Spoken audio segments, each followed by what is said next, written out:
Uzza, Manat, sama Hubal. 4 ini paling besar berhala, ditaruh di ujung-ujung. Nah, pada tahun ke-8 Hijriah, Rasulullah bersama 10.000 pasukan umat Islam, kurang lebih 10.000 pasukan umat Islam, bergerak dari Madinah menuju ke Mekah untuk membebaskan kota Mekah dari kemusyrikan dan penyembahan berhala. Begitu mendengar orang-orang Mekah itu Rasulullah akan menyerang kota Mekah, mereka gentar. Mereka merasa takut, wah ini bahaya. Pasukan kita nggak sampai 10.000 ini. Tapi ternyata pasukannya Muhammad sudah sangat melesat. Waktu perang Badar di tahun kedua Hijriah, pasukan Muhammad baru 313 orang, kita masih 1.000.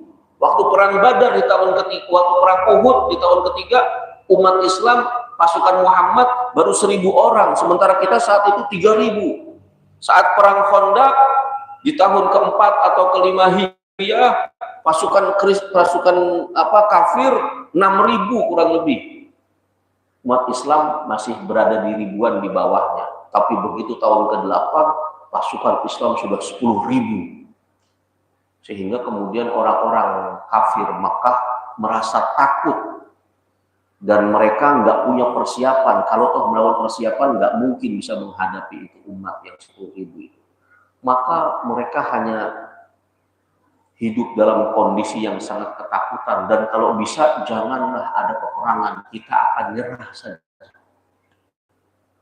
Maka saat itu para pemimpin kaum kafir Makkah naik ke atas gunung, terus melihat dari kejauhan betapa panjangnya itu pasukan umat Islam yang bergerak lebih dari 10.000 orang. Semakin gentar hati mereka. Mereka khawatir umat Islam, Nabi Muhammad akan balas dendam kepada mereka. Karena selama di Mekah banyak yang disiksa itu orang-orang Islam. Banyak yang diembargo. Nggak boleh jualan sama orang Islam, nggak boleh nikahin anaknya dengan orang Islam, nggak boleh ini, nggak boleh itu. Saking kelaparannya Rasulullah dengan para sahabat, sampai banyak sahabat Nabi yang terpaksa makan dedaunan yang berduri karena saking daruratnya. Nah, umat kafir khawatir kalau Muhammad ini bersama 1.000 pasukan, 10.000 pasukan masuk ke Mekah, habislah kita ini dibantai, karena dia akan balas dendam saja. Ternyata Rasulullah tahu kekhawatiran mereka. Nabi sebelum masuk Mekah sudah bikin pengumuman, sampaikan kepada para penduduk Mekah, barang siapa yang masuk ke Masjidil Haram, aku jamin dia aman, tidak akan ditumpahkan darahnya.